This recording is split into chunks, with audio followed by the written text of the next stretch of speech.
We were 2 years into our dating life, and Yeah. Boni found C3 through a friend. The first time I came in, I was like, wow, this is church. Like, I can see myself doing this.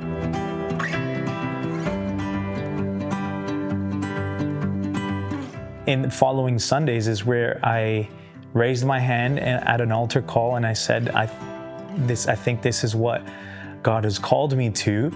Shortly after we got baptized at the same time, we kind of started church and friends, and everything became like our life. Because, 10 years later, as a family, we're about to embark the biggest journey of our lives to plant a church in Mexico City. Reflecting on those 10 years, it's been a journey. We couldn't really pinpoint it to one specific thing. I feel like we've been poured into from so many different angles. One leadership retreat that we went to was very powerful for us as a couple. Pastor Mark Kelsey came. He said, yeah, I see your feet in two nations. But it's not Canada. And God has called you to somewhere, to plant something. I see you transferring culture in a country that has never seen anything like this before. I see you planting this somewhere else. I think the first feeling I had was like, this is really scary. This is definitely not what I have planned for my life. As much as I wanted to run towards it, I wanted to run away from it more. We had an opportunity during COVID to run away.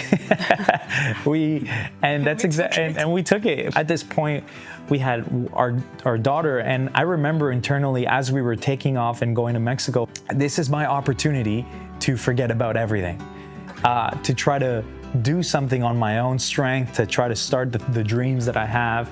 Well, when we left, we decided we were going to go for good.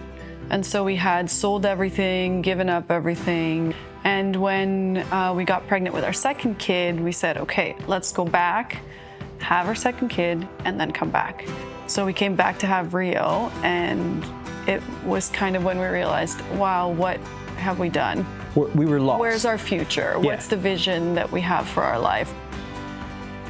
Pastor Jerry, in that season of coming back, and even while we were in Mexico, he would always just stay in touch with us. And he said, hey man, I'm so happy you're back. Let's grab a coffee. I remember going in, and the first words that were coming out of his mouth was how he believed in me. It felt like that was all I needed to be like, we're going to church this Sunday. I remember having a conversation with Pastor Sam, and I feel like I'm not sure what the next step is. And this is what happened in Mexico, and I've been running away from this. And Pastor Sam's first thought was, so what are we going to do about this? But there was an immediate next step that he had. Well, I don't know if you know, but we're planting a church in Hamilton. You should move there and help plant the church. And I remember just looking straight at him and saying, is there any other option? Because it didn't make sense. And I remember the whole time, like, how am I going to pitch this to Boni? I was hoping that she would say, no, this sounds crazy. And she immediately said, this is exactly what we need to do. And it was walking towards that vision that God had for us back at that leadership retreat. Moving to Hamilton, helping build the church was an equipping season. God showing us what he's capable of doing. From always running away from this because I wanted to do the things and the desires and the dreams of my heart, I'm forgetting about the things that I want to do. I don't care about that. Or we don't care about that anymore.